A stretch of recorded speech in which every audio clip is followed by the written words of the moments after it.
Hello everyone, Carnasa here, and welcome back to Kerbal Gets Real. It's 1967 Part 2, and after years of planning and setting up the Ellen Cox Memorial Station, we're finally ready to put Conglomerate down on the surface of the moon. We've also got 3 missions arriving at Venus, 3 missions arriving at Mars, as well as some other activity around Jupiter and Saturn. Here we are in July 1967, and if you look over on the build list, we can see Conglomerate has been finished. It's just a quick rollout now before we attempt to launch our first ever lunar surface base. So, here we go, 14th of July 1967. Now, Conglomerate is going to be the first ever mission launched on top of a Leviathan Super 67. I'd just like to say a big thank you to everyone who came up with some names for this launch vehicle in the last episode. The way we decided on the winner was there was a vote on my Discord. So, if you didn't know about it, I do have a Discord. There will be a link in the description of this video, and there's also a link in the about on my channel. I also want to apologize just for the start of this launch. The frames did drop quite dramatically. I did do this on my stream. There'll be a link in a card right now. And yeah, for some reason my PC wasn't quite able to hack it. So, let's talk about the actual launch of the Leviathan Super 67, and more importantly, Conglomerate on top. Now, I did notice at the very start of this launch that something wasn't quite right. So, MechJeb was saying that I did not have enough Delta V to launch this mission into orbit on top of that launch vehicle, and that really surprised me, because when I was testing this, and I did test this an awful lot, well, it all worked absolutely fine. The issue that I had, that I now know, is before I started this stream, or before I started the stream for this episode, I had updated a lot of my mods. That included RP-1, RO Kerbalism, RO engines, which coincidentally I did have to actually downgrade again due to HG3's not working properly, but that's another issue. Anyway, RO Kerbalism increased the weight of lead shielding. So, this craft had a lot of shielding on. You can see I've absolutely maxed it out on the craft there, and because of that, this craft, Conglomerate, and the transfer stage to get it to the moon ended up weighing 288 tons, rather than 200 that it originally was. And obviously, it was so much heavier that we were unable to get it to orbit. Well, we did get it to orbit, but we wouldn't have been able to land this on the moon, which was a real shame. And actually, yeah, this was a complete failure. So I decided to actually blow this thing up.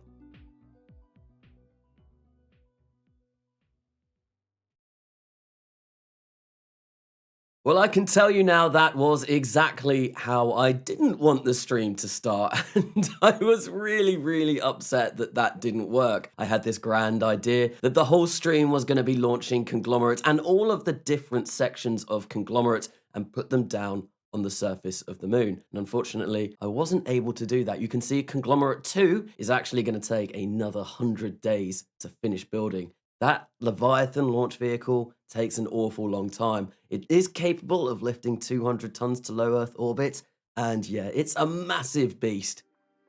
But here we are on the 16th of August 1967, joining Kronos 1, and what a sight to behold. Saturn, probably one of my, if not favorite of planets to visit. It just looks so awesome. Look at those rings. I love this scene. It just looks absolutely beautiful. Anyway, it has been a long time since we were last with Kronos 1, around 3.5 years. I think that's how long it took us to get the transfer to Saturn, and actually, that's a rather quick transfer to Saturn. But I did mention in the video when I launched this thing how to get a faster transfer using Transfer Window Planner. But there we go, we have captured around Saturn.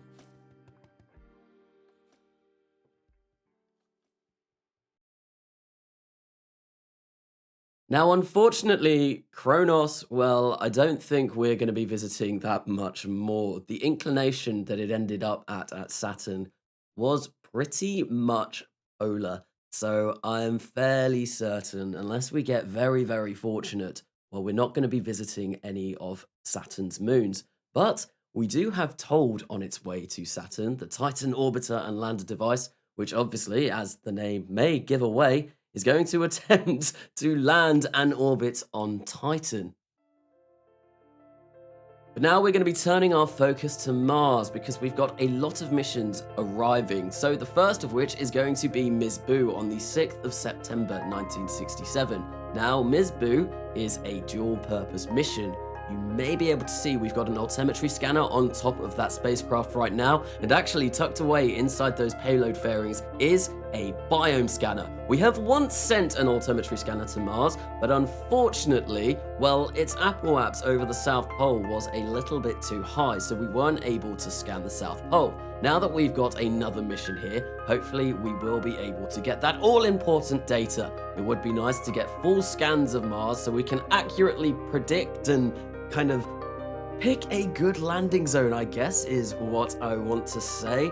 So yeah, that would be really nice indeed, especially for when we send humans to Mars, hopefully within the next 10 years. But now we are going to be focusing on our second mission that comes to Mars. This is MONA, the Mars Orbital Advanced Networking Relays. So, just like my communications network that I set up in 1960 around Earth, this is going to be a communications network around Mars. So, what it means is that we are going to be able to have constant communication wherever we are in both Mars orbit and landed on Mars, hopefully. Although, I did make a mistake doing this. Once again, I got up the resonant orbit calculator from MailWeb, and there is an option to select 3 or 4 or however many satellites you want to create a constellation for. When I did this, well, I forgot to set it to 4. Its default is 3. So what happened is when I got round for my 4th satellite to place that into its orbit, well, we actually met up with the first satellite. So we left it at 3 and sent the actual carrier stage with 1 remaining satellite smashing into the surface of Mars.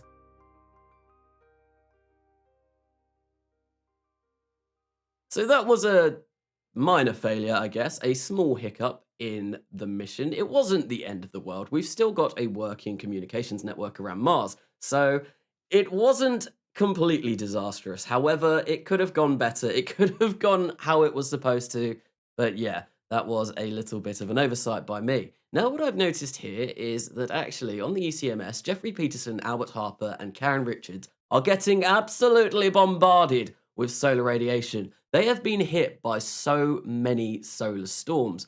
This was a bit of an issue. I wanted them to stay on the station for a year just to unlock the year in space contract. Unfortunately, we weren't going to be able to do that because, well, radiation would have killed them way before. And actually, that is the thing that I have since turned down, is the Kerbalism radiation, because quite frankly, it is way too high. It was set to stock configs, and because of that, well, yeah, they couldn't even last more than 200 days around the moon. Those solar storms were just killing them. But now we're going to turn our focus to Jupiter because New Dawn 1 is going to make its final approach to Ganymede. It's been a long time coming, and unfortunately, as we jump to the spacecraft, well, this happened. We got attacked by the all-powerful Kraken. It absolutely ruined this craft. So now what I was unable to do was I was unable to control the craft at all. I activated my RCS and it wasn't doing a thing. So a quick fix for this, if this does happen, a lot of the time you can jump into the tracking station, come back to the craft and it will work. And that's exactly what I have just done. So now we are back with New Dawn 1 and we are approaching Ganymede very fast. Look how beautiful that looks with Jupiter in the background, looking majestic. So this was another issue. I noticed that RCS was firing wildly, which meant that my center of mass was offset. I didn't realize that the Kraken had other plans for this craft. The Kraken said, no, you are not going to be orbiting Ganymede today, and actually destroyed 2 of my tanks on that final stage, which meant our center of mass was so wildly off, we were unable to actually achieve our orbit, which was really, really, really annoying. Honestly, out of everything that went wrong in this episode, that was by far the worst. That was the thing that annoyed me the most. I spent so long getting New Dawn 1 in the perfect orbit to actually capture us around Ganymede. And it would have worked had the Kraken not been a real thorn in my side. I have now turned on quick saving and quick loading for events exactly like that. Unfortunately, I didn't do a quick save for that, so I couldn't go back. But here we go, Lunar Shuttle number 2 on the 15th of September 1967. Now this is going to be the crew that replaces Jeffrey Peterson, Albert Harper and Karen Richards, who are on the ECMS at the moment, getting absolutely bombarded by radiation. So, yeah, we've seen this mission before in the last episode, so I have cut out a lot of this. Now, something that someone said in the comments for the last episode was they likened this orbiter to a fish, and actually I really liked that because, well, it does look a little bit like a fish swimming through water with that engine going absolutely crazy on the gimbaling. So I think this will be forevermore dubbed as the fish orbiter. I really like that idea, so thank you to whoever came up with that in the comments. But you can see we have now got Jeffrey Peterson, Albert Harper and Karen Richards back on this orbiter, and we are going to be sending them back to Earth. Now, one thing that I have done that is a little bit out of time is I am going to focus on this mission until its completion. However, we are going to turn our focuses to Far Frontiers straight away after this, because actually the Far Frontiers capture did happen whilst we were in transit between the moon and Earth. But here we go. We have arrived back at Earth, and we have actually, this time round, fixed the RCS issues that we were having with this craft in the last episode. I had taken helium out of the capsule, which was a necessary requirement to fire those RCS thrusters. It was a little bit silly of me, but we were able to go heat shield down and actually bring these 3 astronauts safely back home. Now, like I said, we are going to be joining Far Frontiers for its Mars capture on the 23rd of September 1967. Now, this capture wasn't the best. We did actually burn up all of the fuel in that capture stage, and our orbit, well, our apoaps was still considerably high. Does mean I'm going to have to do a few aerobraking runs later on when we return to this mission to land.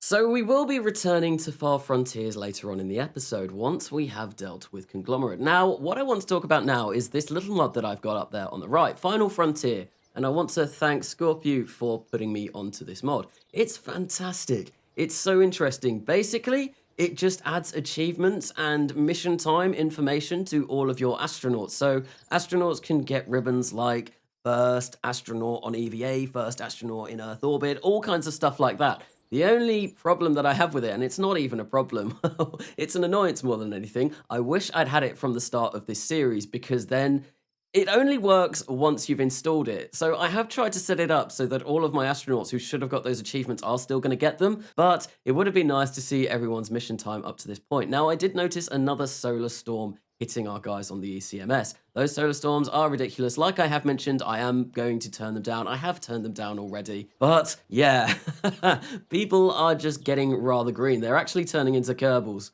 But now we're going to be turning our focus onto Venus for Vescan number 2 on the 31st of October 1967. Now, this is Vescan number 2, and this was actually the second mission that we launched in the Venus transfer window. Just because of the trajectory, well, it was the first one that arrived. So Vescan 2 is going to be our biome scanner.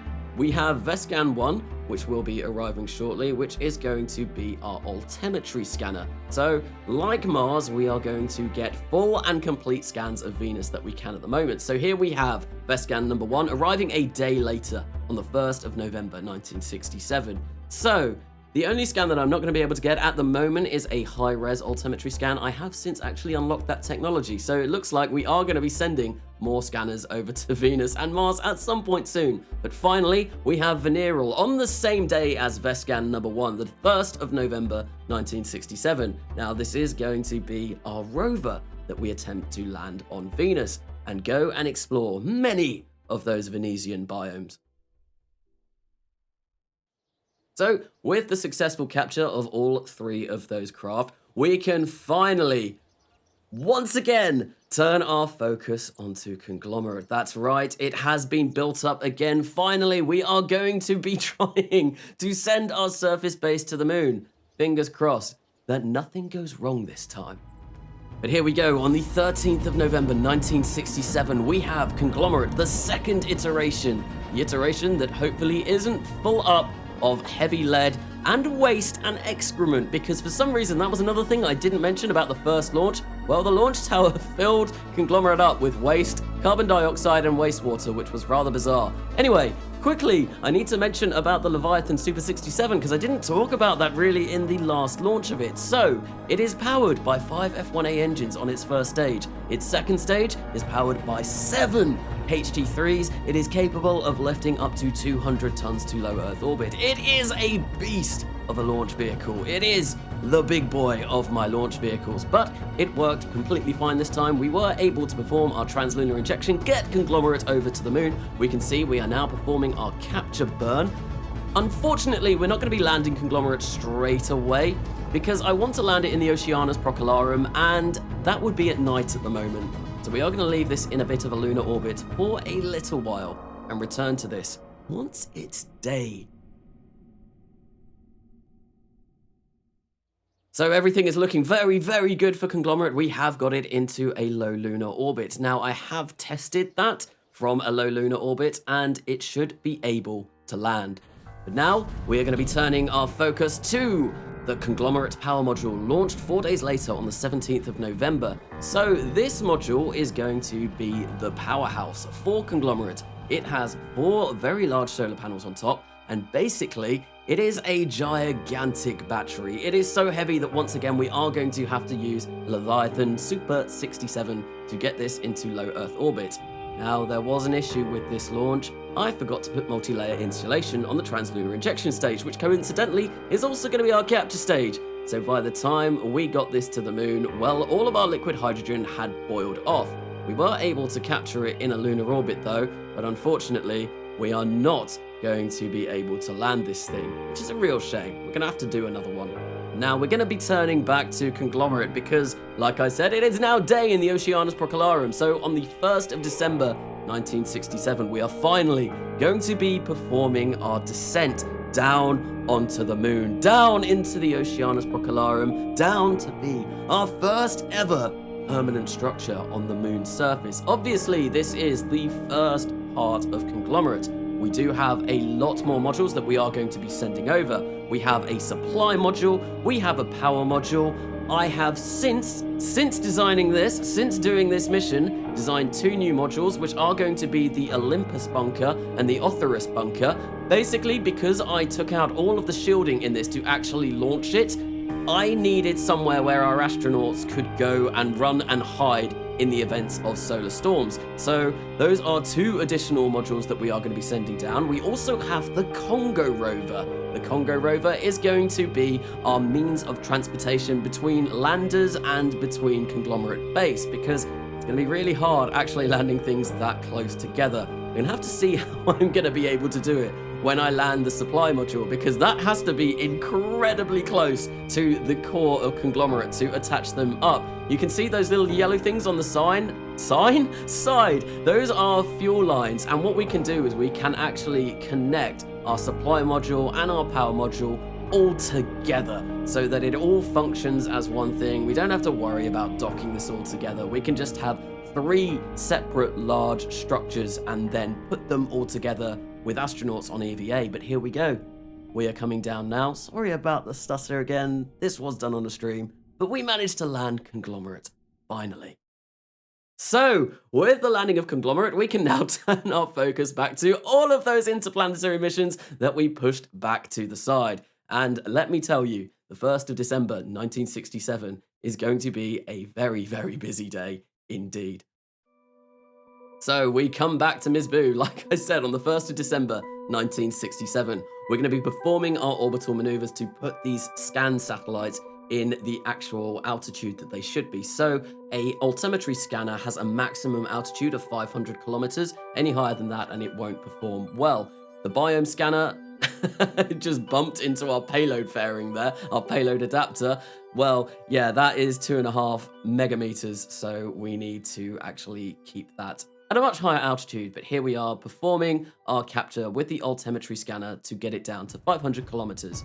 And now we are going to be turning to Far Frontiers for its descent, once again on the 1st of December 1967. So this will be a day to remember in the Carnasa Space Agency, the 1st of December, because, well, an awful lot is going to be going on, but here we are performing our Mars descent anyway. So I actually had to do a couple of aerobraking runs to get our apoaps down. We can see we've now managed to get a 185,000 meter orbit by 126,000.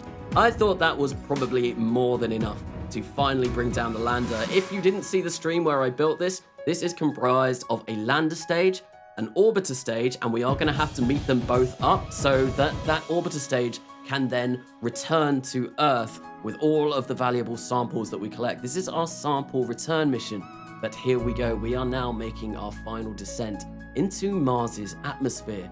Those air brakes were a great suggestion. I would never have thought of those, and they will really help slow us down. But there we go. We can see we have fired up those engines to really help slow us down in our final descent. Now, unfortunately, despite the sheer amount of testing that I did with this craft, well, things didn't go to plan. We weren't able to slow down quickly enough. Our drogue chutes broke and ripped when we actually deployed them, and then we smashed into the surface of Mars. This was a very expensive failure indeed. So as I was saying, this episode is going to be called Failure After Failure because everything went wrong. I don't think anything's gone right yet in this episode. Well, not really.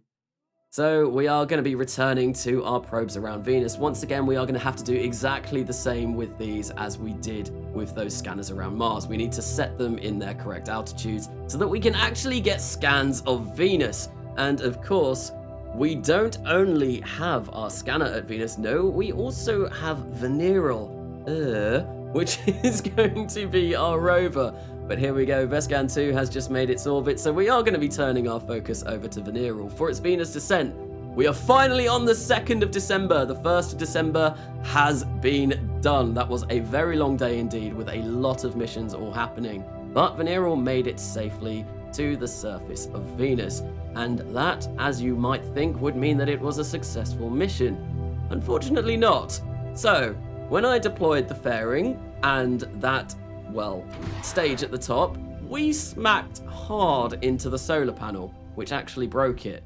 Unfortunately, that means Bon Voyage won't work.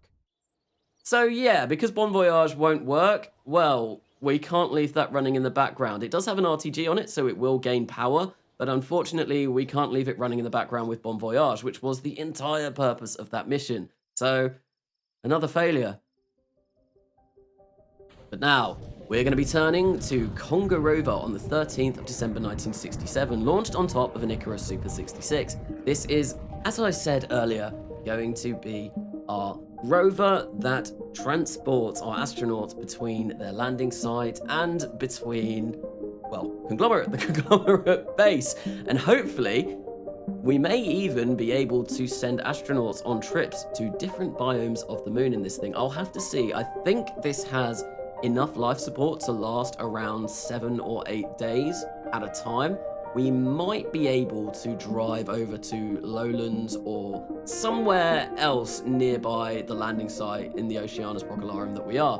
But we managed to get this into orbit just fine. We are now performing our capture burn at the moon to put this in a nice low orbit. And that was that done.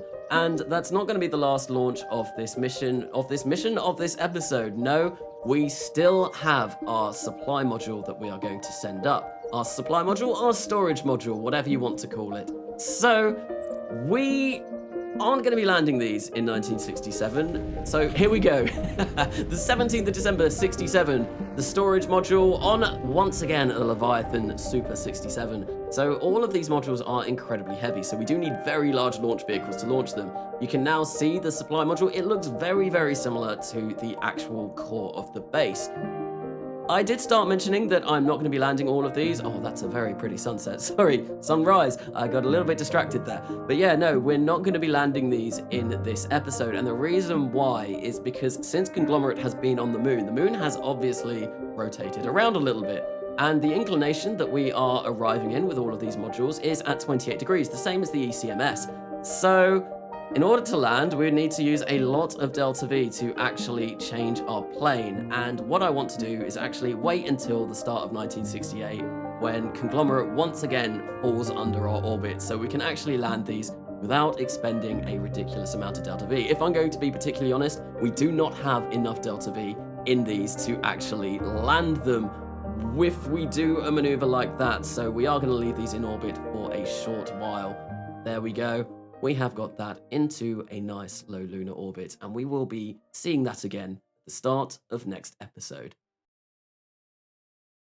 And with the supply module now launched, now successfully launched into a low lunar orbit, well, that was the last launch of 1967, and what a busy year it has been indeed. I think I checked, and there's been about 13 launches this year. And the way that I checked is actually someone, CrewOfAstros, who also named Conglomerate, has decided to set up a wiki. So if you want to go check that out, it's got a bit more lore about the space agency behind it. Really cool articles, really cool stuff. So I know there's been a few people contributing to that. I'll put a link down to that in the description. It was pretty interesting reading through it, actually.